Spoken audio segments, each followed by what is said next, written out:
Welcome to this session of BSc Physics. The topic of the discussion is molecular physics. I am Dr. K.N. Jagadish. Now, the contents of this session are, here we are going to discuss the introduction to the molecular spectra, and as a next aspect, we'll be discussing in detail about the arrival of the expression for rotational energy of diatomic molecule. Now, speaking about the molecular spectra, we know that the atomic spectra are due to the transition of electrons from one energy level to another.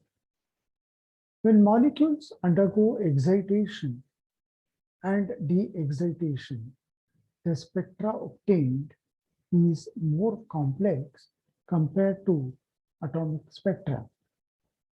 Thus, the spectrum produced by molecules is called molecular spectra. The molecular spectra are due to changes in electronic configuration in the form of excitation and de-excitation of the molecules. It may be due to the changes in the vibrational motion of the molecules. Also, it may be due to the changes in the rotational motion of the molecules. The molecular spectrum gives information about the structure and properties of the molecules. A molecule can exhibit three types of motion, that is translational motion, secondly, the vibrational motion, and also the rotational motion. The energy due to translatory motion is not quantized, and it is very small, and it can be neglected. According to Born-Oppenheimer approximation, the electronic, vibrational, and rotational changes are independent of each other. Hence, the total energy of the molecule is given by E is equal to energy due to electronic transition plus E vibrational plus E rotational. The approximation is based on the fact that the magnitude of energy involved during electronic excitation is greater than the vibrational changes, and vibrational changes are greater than rotational changes of the molecule. That is, the energy due to electronic transitions is far greater than the energy due to the vibrations of the molecules, and this in turn is far greater than the energy due to the rotation of the molecules. Now, let us discuss about the condition of the pure rotational spectrum. When the molecule is exhibiting rotational motion about the center of mass, the changes in the angular frequency of rotation leads to rotational spectra. This rotational motion involves energies of the order of 10 to the power of -3 electron volts, and the spectra lies in the far infrared and microwave regions of the electromagnetic spectrum. This gives us the idea that vibrational, this gives us the idea that the energy involved here is far less. Coming to the vibrational and rotational vibrational spectrum. If the molecule exhibits only vibration, as in the case of liquids, then the changes in the frequency of vibration leads to vibrational spectra, which involves energies of the order of 0.1 electron volt, and it lies in the infrared region of the electromagnetic spectrum. This energy is considerably large when compared to the previous case. But in gaseous and vapor state, a molecule can exhibit rotation and vibration simultaneously, giving rise to rotational vibrational spectrum.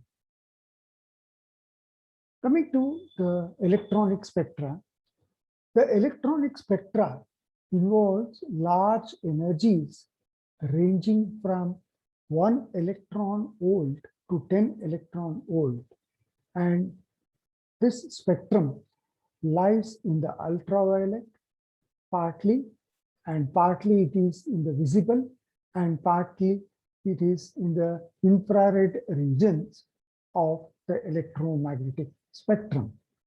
This gives us the idea that this electronic spectra has a long range of wavelengths. Atomic spectra are line spectra, whereas molecular spectra are band spectra.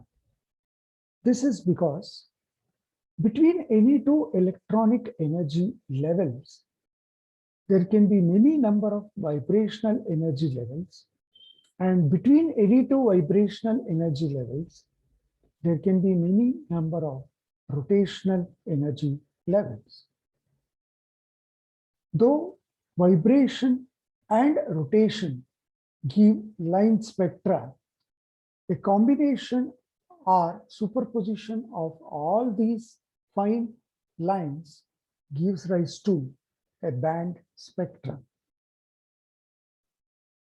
Now let us discuss about arriving at the expression for rotational energy of a diatomic molecule. For this, let us consider a diatomic molecule made up of two atoms of slightly different masses, M1 and M2, separated by a distance capital R.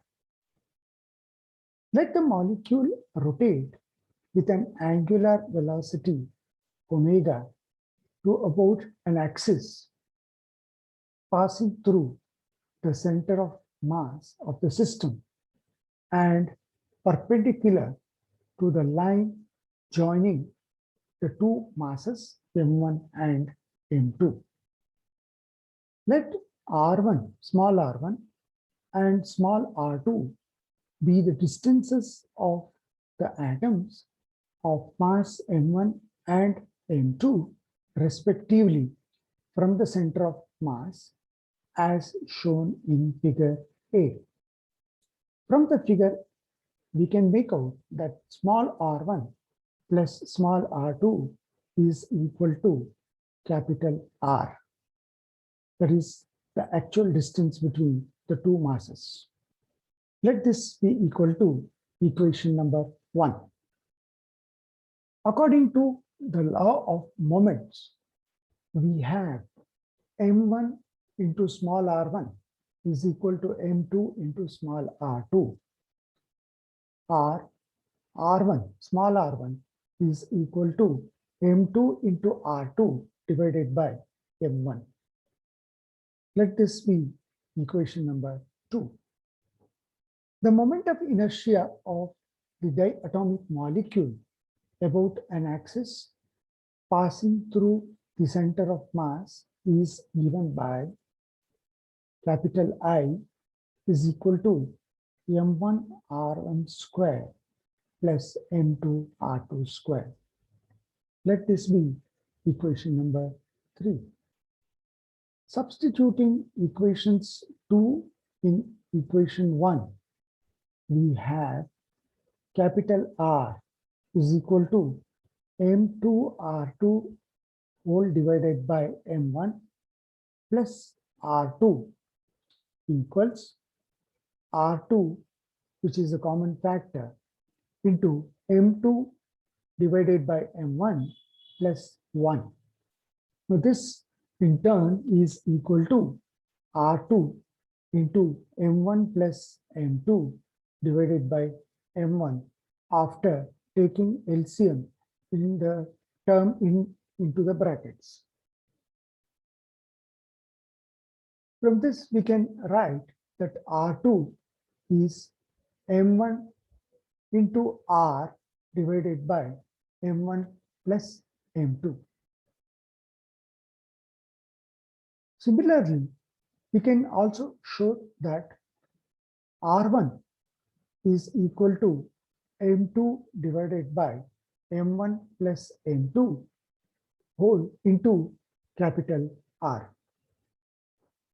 Now, substituting for R1 and R2 in equation 3, we get the expression for moment of inertia as m1 into m2 divided by m1 plus m2 whole square into r square plus m2 into m1 whole divided by m1 plus m2 whole square into r square.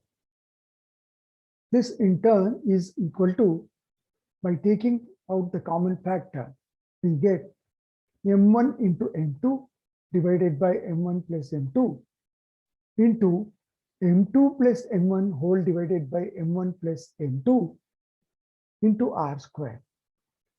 After simplification, we get m1 into m2 divided by m1 plus m2 into r square. Now here, at this stage, let the term m1 into m2 divided by m1 plus m2 be equal to mu, so that I is equal to mu into r square. Let this be equation number 4. Now here, mu is called as the reduced mass of the system, which is given by m1 into m2 divided by m1 plus m2. Let this be equation number 5.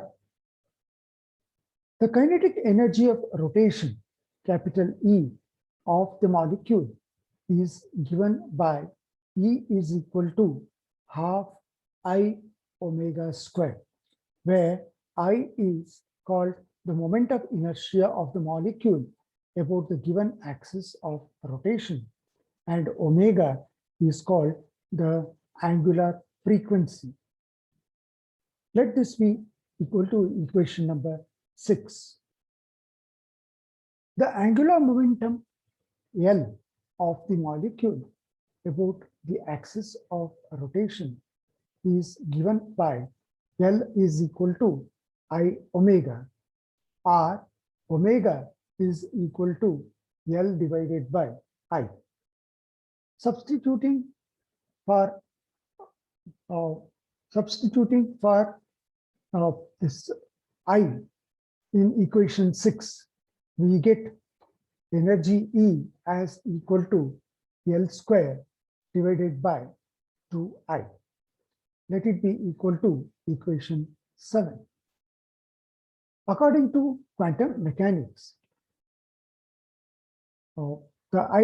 using the idea of the quantization, the orbital angular momentum is quantized and is given by L equals root of j into j plus 1 into h bar, where j is the rotational quantum number which takes integral values including 0 as J equals 0, 1, 2, 3, etc. As the energy of the molecule depends on the quantum number J, we denote it by Ej. Hence, Ej is equal to L square divided by 2I. And after substituting for L, we get H bar square into J plus 1 divided by 2I. This in turn is equal to H bar square J into J plus 1 divided by 2 times mu into R squared. After simplification, we get, after simplification and substituting the value of H bar as equal to H by 2 pi, we get finally H square divided by 8 pi square I into J plus 1, expressed in terms of units joule. Let this be equation number 8. This equation implies that rotational energy is quantized and depends upon moment of inertia I. That is, it depends in turn, it depends on the mass, shape, size, and orientation of the molecule. For a given molecule, as I is constant, the moment of inertia I is constant, rotational energy of the molecule is said to depend on the rotational quantum number G. Thus, from equation 8, we have Ej divided by Hc is equal to H divided by 8 pi square I into C into J plus 1 per meter. Hence, Ej is equal to B, capital B into J plus 1 per meter. And let us consider this as equation number 9. Here in this expression, B is nothing but equal to H divided by 8 pi square I into C, and is called the rotational constant, representing rotational energy of the molecule in meter to the power of -1, which is constant for the given molecule. From equation 9, when J is equal to 0, Ej will be definitely equal to 0. For J equals 1, Ej will be equal to 2B, and for J equals 2, Ej is said to be equal to 6B, and so on. This implies that the rotational energy levels are not equally spaced. Thank you.